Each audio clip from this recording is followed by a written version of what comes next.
G'day guys, welcome back to Jez Beer Reviews. Today's going to be this beer that you just saw the pour, my homebrew version of this beer. Modelo Negra, or Negra Modelo. I reviewed this a long time ago and kindly SwillinGrog, so big thanks to SwillinGrog, sent me this can down that large beer mail I sent quite some time ago. So I've been saving it to compare it with the homebrew version. Now, I'm just going to run through the homebrew version, the details of this recipe, and we'll crack this and start doing the comparison. So this is my Modelo Negra clone. So this is the malts that I used. 3.5 kilos of the extra par premium Pilsner malt from Weyermann. 680 grams of Vienna malt from Weyermann.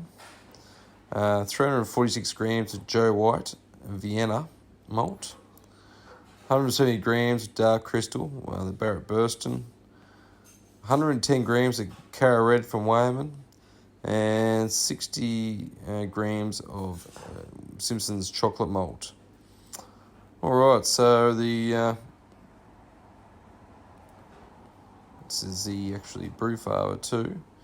My hop additions, as you can see, were for the 18 grams of Hallertau Hersbrucker for an hour, and then Tettnang, and then Tettnang again. So just ignore that there. That's actually an error there. The 18 grams of Tettnang would have been done at the.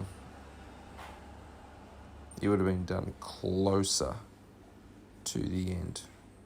So. It's just a mistake there. The yeast was Alarman.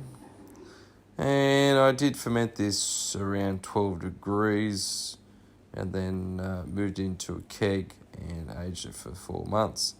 Water profile, like I said, was just the Coles 10 litre. Okay, let's crack the Negra Modelo.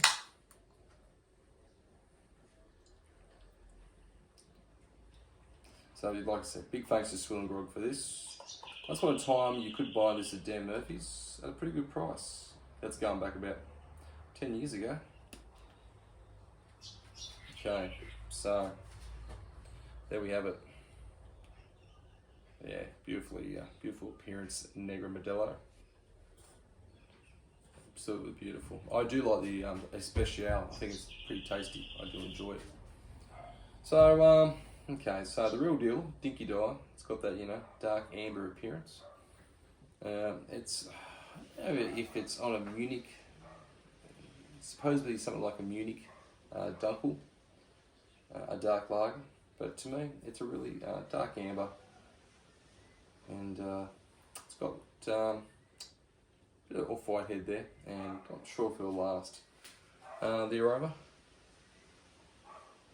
Yeah, so I get a bit of a nice sweetness, but I wouldn't say it's as aromatic as some of the Munich and German Dunkels, but I'm getting a toasty aroma. Now over to the homebrew one. Yeah, I get a bit of malt, and also get a little bit of a fruitiness smell in the beer. So both beers actually, head retention has been great with this beer, the homebrew, and seems to be fading on this glass. These glasses are not headmasters, so they don't, the beer's struggling to hold a head, it's not going to help it. But anyway, okay, so let's go the Dinky Dye version. So big cheers to you all. Cheers to SwillinGrog.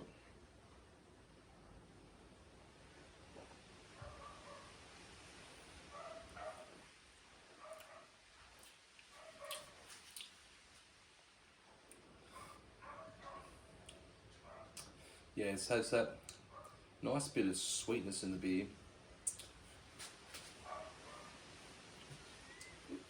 Maybe a touch of bitterness.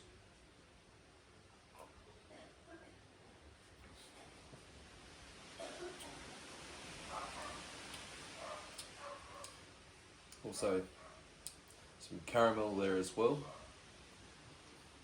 But you know what? It's funny, I hadn't had this beer for a long time.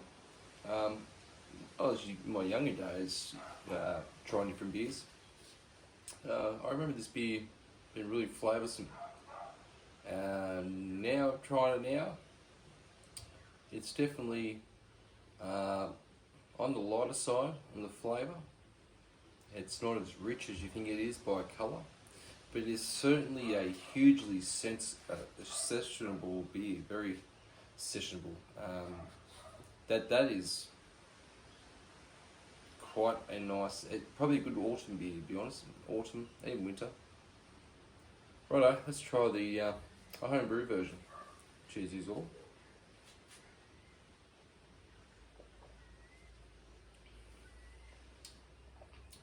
Alright, so my homebrew version, I am definitely getting a bit more flavour than the Negra Modelo.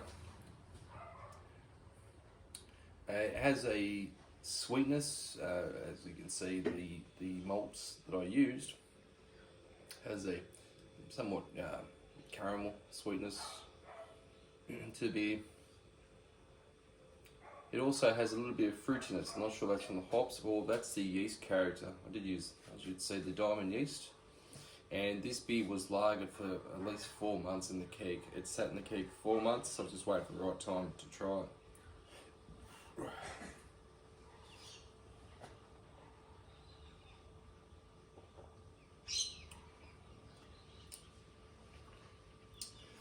Doesn't have obviously the water I used on water profile is just a standard Coles 10 litres. I didn't do any to the water, which you probably could. It'd probably be a little bit closer to Negra Modelo in its possibly its body.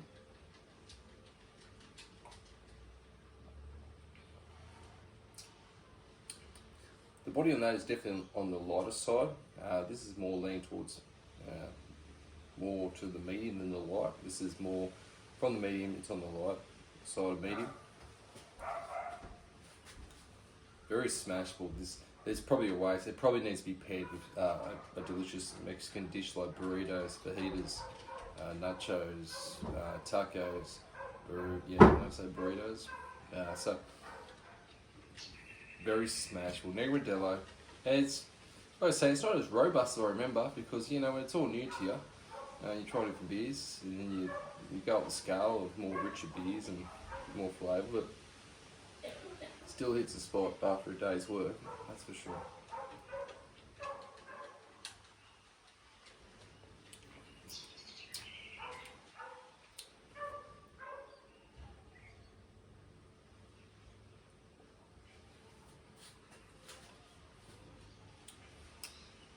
Yeah, so it has more body, the homebrew clone.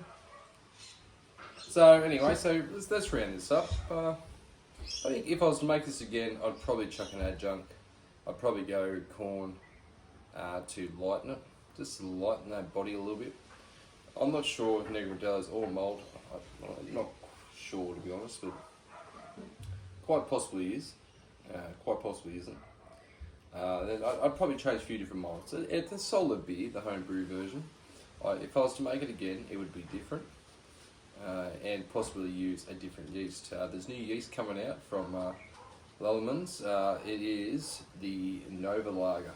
So if you're in home brewing, go look at Nova Lager. If you've got some control of refrigeration, it's pretty exciting. I'm looking forward to being able to get my hands on it. Turnaround time, and you could possibly brew these Mexican style dark lagers or Munich Dunkels with a quick turnaround time, a lot less lagering. So I'd probably use a different yeast from the diamond, and I'd probably add adjunct, and I'd probably cut out some of that crystal in there. Really fine tune it. Maybe use some put more Munich and possibly Vienna on it. But anyway, that's home brewing. That's that side. And for the old Negra Modelo, I can't remember what I scored all those years ago, but look, it's a very solid beer. It's not going to let you down. I'd say, for a Mexican dark lager, I'd say it's excellent. It's an excellent beer, and a big thanks to SwillinGrog for sending it. It's great to try it again and in the can. Alright guys, thanks for watching this episode of Jez Reviews. and my homebrew stuff as well. And I'll see you in the next one. Bye.